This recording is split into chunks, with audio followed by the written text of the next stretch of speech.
जाता है। जबकि जब हम रासायनिक परिवर्तन की बात करते हैं तो इसमें क्या होता है, पदार्थ का संगठन चेंज हो जाता है।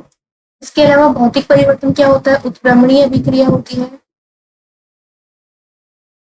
जबकि जो रासायनिक परिवर्तन है ये होता है अनुत्क्रमणीय। इसके अलावा भौतिक परिवर्तन होता है अस्थायी परिवर्तन। जबकि जो रासायनिक परिवर्तन है ये होता है स्थायी परिवर्तन।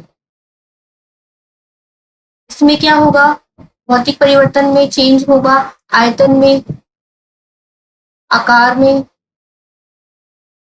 इसके अलावा द्रव्यमान में भी परिवर्तन हो सकता है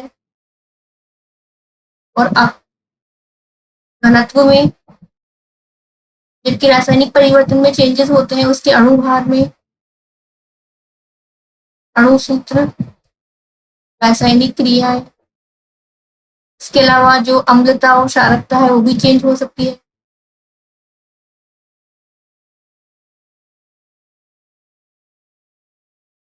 नेक्स्ट हम बात करते हैं भौतिक परिवर्तन की।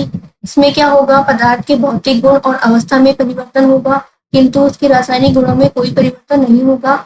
इसके अलावा हमने वाटर का एग्जाम्पल देखना है। वाटर में इसको लिक्विड फॉर्म में देखेंगे, हम गर्म करके देखेंगे और गैसीय फॉर्म में देखेंगे। इसके अलावा इसको हम बर्फ के फॉर्म में देखेंगे। ये होता है भौतिक परिवर्तन। इसके अलावा लोहे का चुंबक बनना, नौसादार का ऊर्ध्वपातन, शक्कर का पानी में विलय होना, इसके क्या होते हैं, एग्जाम्पल होते हैं। इसके अलावा अगर हम और एग्जाम्पल्स देखें तो जैसे है मोम का पिघलना, बर्फ का जमना या पिघलना, पेपर का मोड़ना, वाष्पीकरण या संघनन, रबड़ को खींचना, लोहे का चुंबकीय होना। इसके अलावा अगर हम देखें और एग्जाम्पल्स तो इसमें होगा सोने का पिघलना।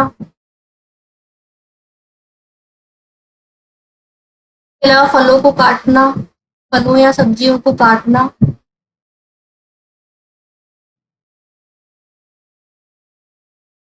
इसके अलावा कांच या लकड़ी के टुकड़े।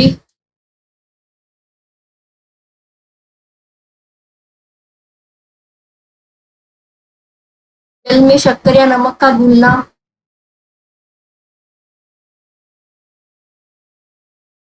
इसके अलावा बल्ब का जलना।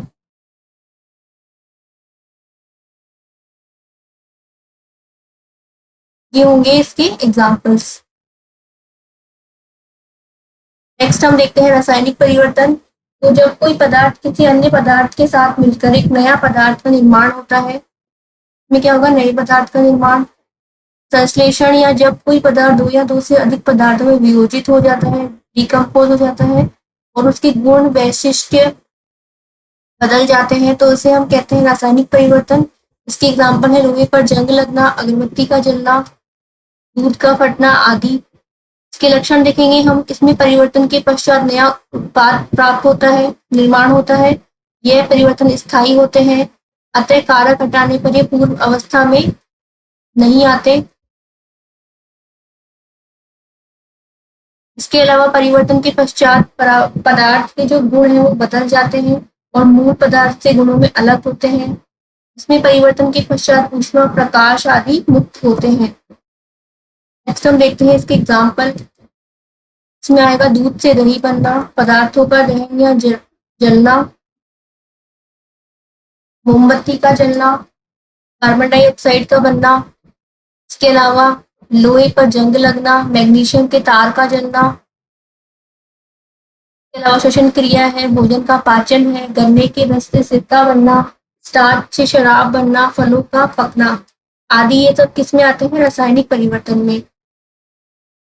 इसके अलावा रासायनिक परिवर्तन में जब चेंजेस होते हैं, घटनाएं होती हैं तो उससे हमें नई गैस प्राप्त हो सकती है। इसके अलावा गंध में परिवर्तन हो सकता है, ऊष्मा का उत्सर्जन होता है, उत्सर्जन या अवशोषण कोई भी क्रिया हो सकती है। ये होते हैं इसके एग्जाम्पल। इसके अलावा कपूर का दहन अगर हमसे पूछा जाए, कपूर का दहन भी होती है रासायनिक अभिक्रिया। इसके अलावा संक्षारण है, ये भी रासायनिक अभिक्रिया में आता है।